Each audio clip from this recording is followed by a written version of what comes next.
Hello, welcome to my channel, Bright Mathematical Solutions. Today we are looking at test 4I of our series, Steps to Quantitative Reasoning. And we are given this diagram and the questions that follow. So we are going to use the image we have here to solve these questions. So our corn is represented by a triangle, rice is represented by a circle, and cassava is represented by a rectangle.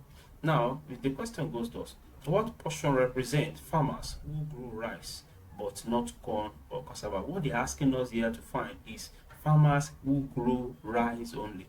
Now, let us look at what we are given here.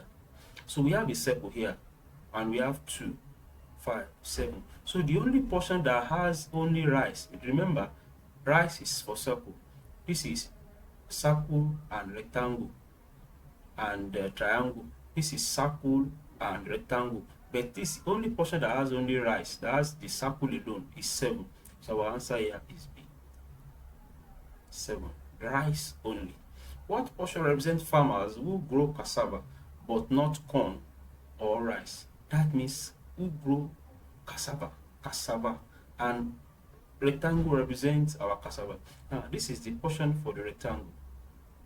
The people who grow cassava only, if you look at this portion, it is in this rectangle and not in any other shape. If you look at this portion, it is in the rectangle and not in any other. So 1 and 6. So 1 and 6.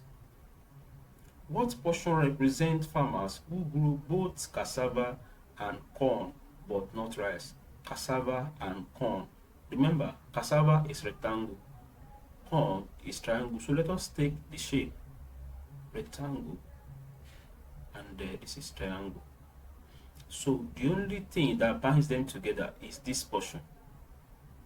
So 4. So our answer here is E.